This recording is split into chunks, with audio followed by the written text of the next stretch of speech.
Or I mean, you are media. right, exactly. I mean, the ones they have are all, they make them themselves. It's not like, Yeah. Like Do they usually work for you? Yeah. Oh, cool. Almost always. All right, yeah. They've never been able to, because like, I've been doing it for a long time. Yeah. For Recoil? Yeah. Well, and then for, my own blog, Yeah. So, Deb, I want you to start off with just saying and spelling your name for me. Okay. My name is Debra Rockman, DEBORAHROCKMAN. You have a title, Debra? I'm an artist. I'm a professor of art at Kendall. I should be looking at you or the Well, camera? for this part, I For this, just need yeah. them for the records. Okay. I'm a professor of art at Kendall. I'm an artist, and I'm also an author. Thank you. You're welcome. Okay. So Deb, maybe we could just start off by, talking about when you first moved to Grand Rapids, and between that point in the early 80s and now, maybe just in a broad sense, what's your observations about what has changed or evolved, if you will, particularly around issues that of importance, particularly for the LGBT community?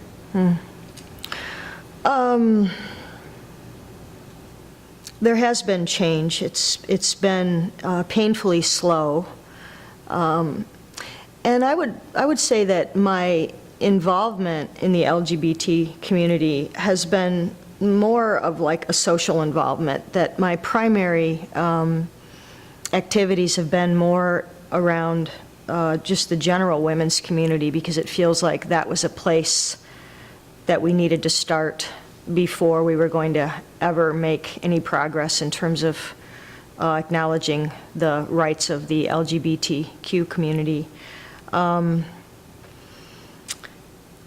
I also have been immersed in academia since I came here, and that's a place where I have been more directly involved in things like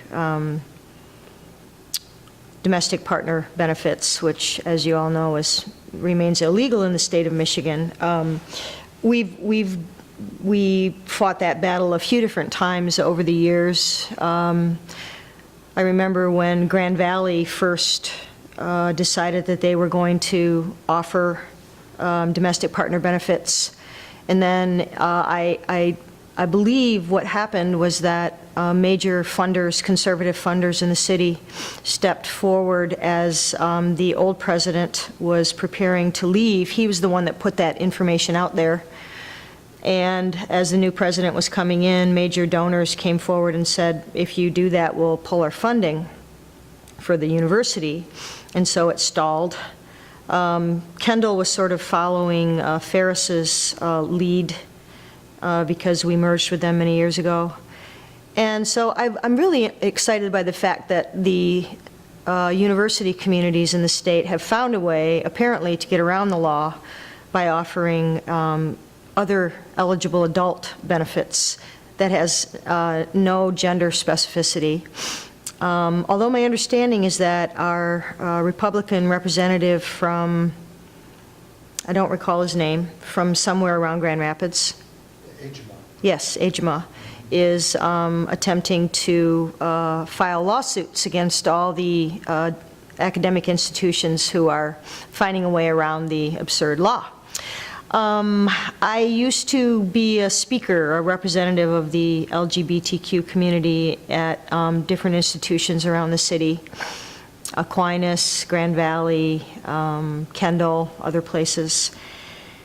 And I feel like it's the youth in the community that, not just LGBTQ youth in general, who have sort of forced the issue to the forefront and forced the older members of our community who bring a lot of conservatism with them to reconsider.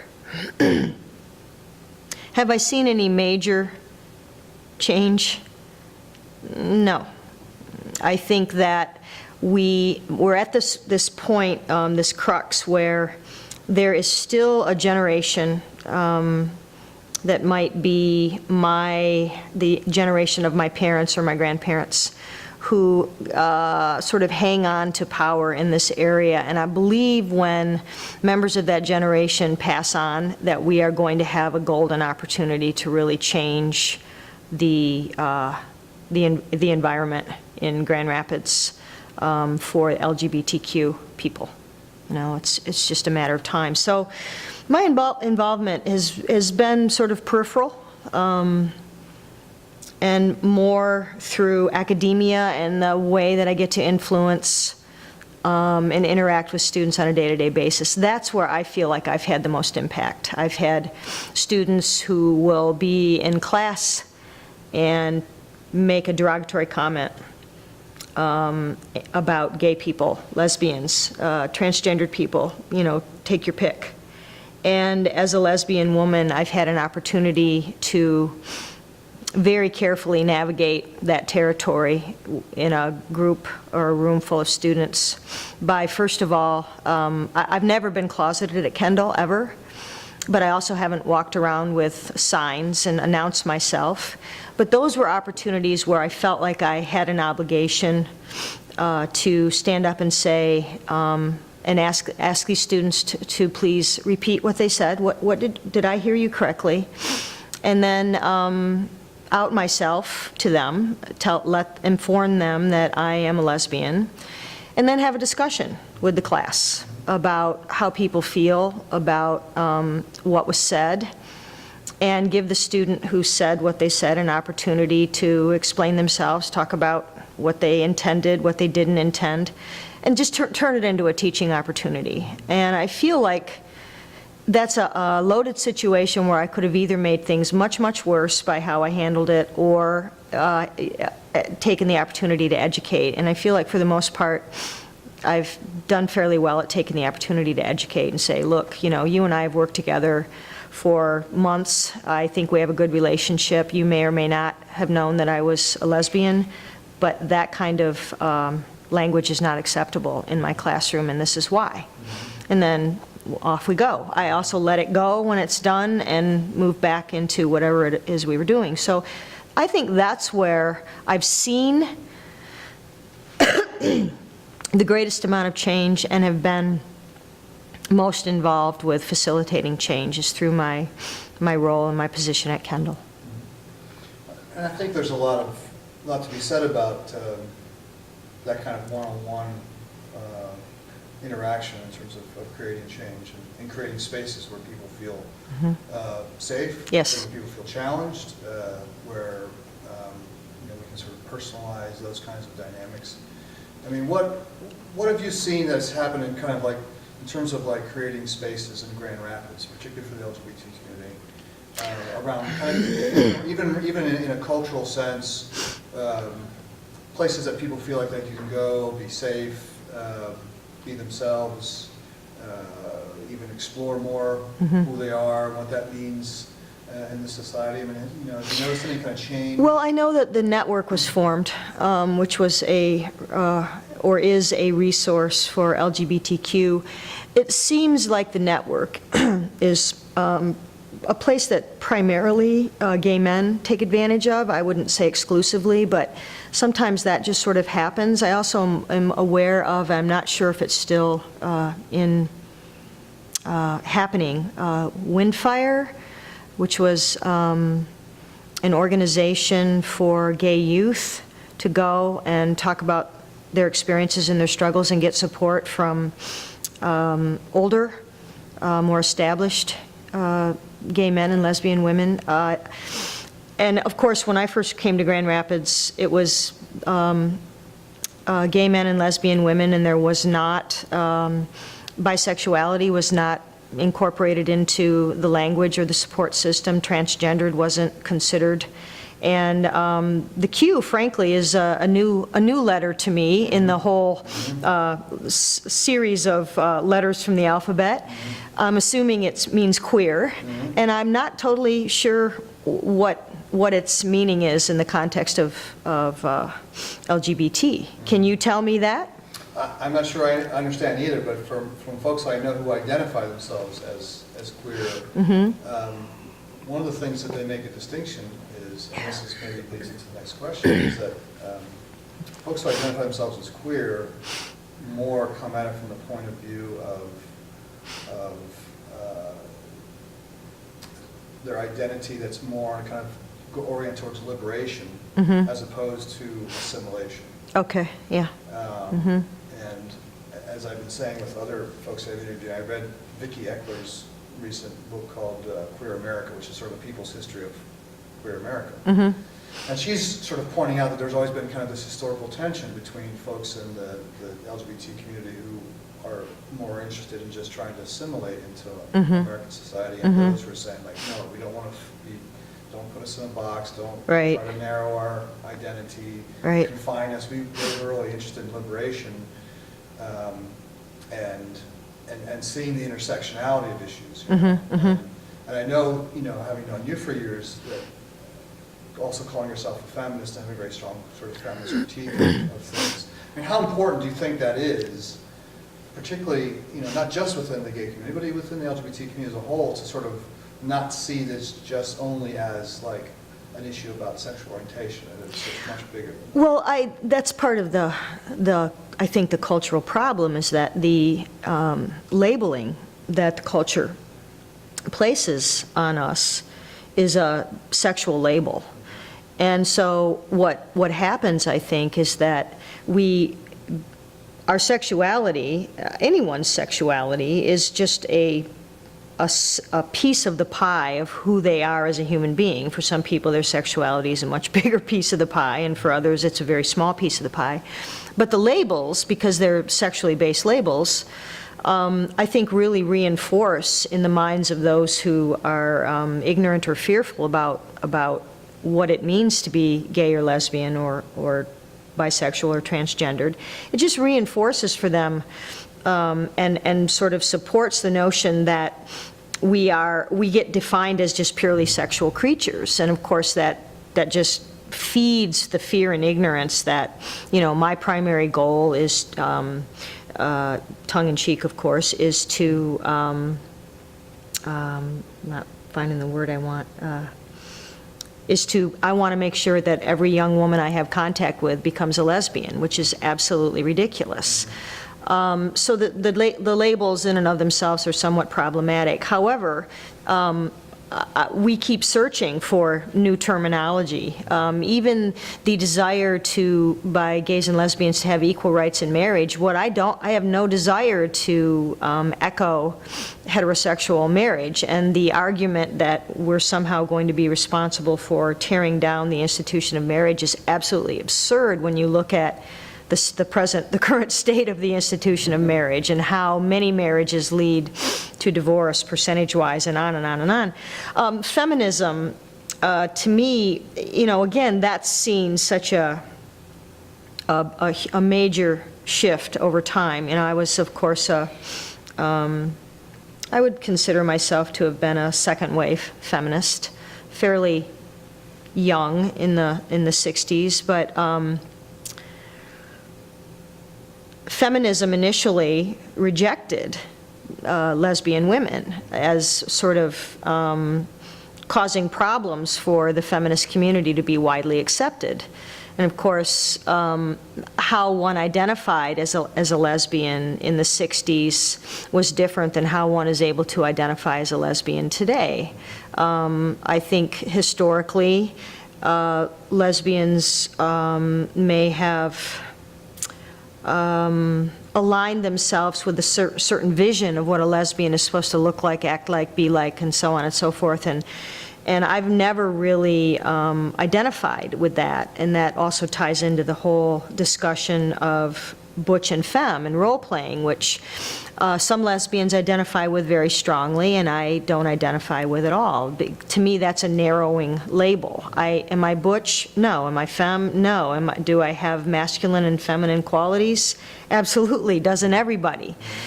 So I'm not in favor of narrowing definitions, but I also want to be clear that I am not a heterosexual woman. That's important to me. And yet labels are really difficult. I often refer in general to queer culture because I'm aware of reclaiming the term queer, because it's been used derogatorily for so long. And so I like to use the term now and again. But it's interesting to me how younger women in my circle really often struggle with the term. So there's this generational thing that happens, how women my age view themselves as lesbians, and that is what I am. Women 10 or 20 years younger than me, and how they view themselves as lesbians. And then very, very, very young women who are coming out, and I think really, and this sounds so, it's like what we used to hear growing up when our parents would say, I hope you know what it was like to be, I had to walk to school uphill both ways through 3 feet of snow. I don't think younger women necessarily recognize or appreciate what women of my generation and women older than myself did to pave the way for them. I think it's so much easier to be an out gay man, lesbian woman. I think it's still very, very difficult to be transgendered, far more so. I think it's so much easier to identify as bisexual. But I also see many young women rejecting the label or the term feminist, which just kind of blows my mind. And when I inquire about why they speak like a feminist, and yet when I say, do you consider yourself a feminist, they often say no, because there's still this association with man-hating, which I thought we were beyond that, but apparently not. But I'm also aware that many of the young people that I work with at Kendall, whom I have contact with day in and day out, are many of them are from Michigan, many of them are from West Michigan, and West Michigan is understood to be a relatively conservative community, both in the context of the nation, but also in the context of Michigan. And so I'm aware of the role that parents play in indoctrinating their children to thinking a certain way. And I've had the very distinct pleasure over the years of watching a student come in as a freshman with a very, very narrow view of the world, very, very conservative outlook. And then I've watched them sort of come into their own as they've moved through Kendall over the course of 4 or 5 or even 6 years. And I'm not saying that they're totally transformed in any way, but I certainly have the joy of seeing them open up their mind and be a little more open-minded and a little less closed-minded as a result of their education in the arts and their liberal arts education. And that's a really great thing to see. As I answer your questions, I know we start here and I end up over here. That's all right. Yeah. That's all right. Well, I'm just wondering, to kind of get back to to maybe a little bit of history in GR. Yes. If you were wondering whether or not you were involved at all with the efforts in the mid-90s around the anti-discriminatory ordinance that was passed, that many folks in the LGBT community sort of like were behind it, even though it was never identified as such. I think it was actually more of a gender ordinance. Purely gender, yeah. Yeah.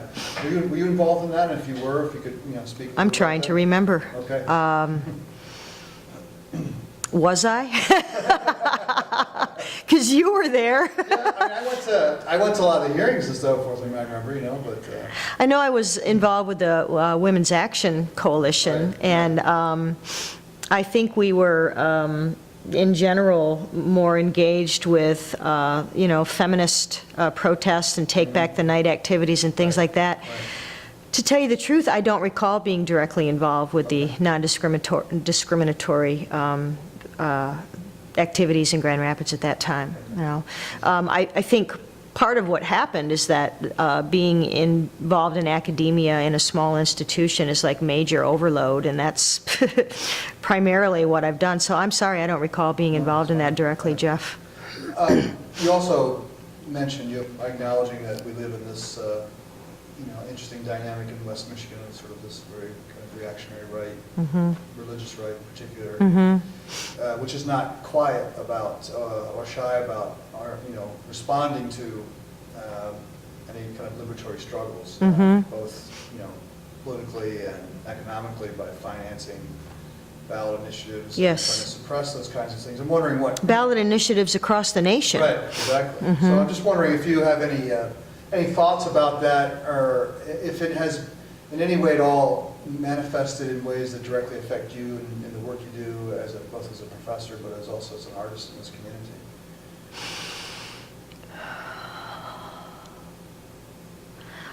I have seen it surface in the work of some of my peers in academia who are artists, and I have witnessed the backlash against them. I think that my own work has been less specifically, well, my own work has really engaged with the rights of children, which is kind of where I see different mindsets being established in how you're shaped as a child is so much determined by who you're parented by, and if your parents are ultra-conservative, reactionary right-wing Christians, it's going to have a tremendous impact on you as a child, one way or another. But my work is more engaged with just human rights for children across the world. But I have seen colleagues of mine who engage directly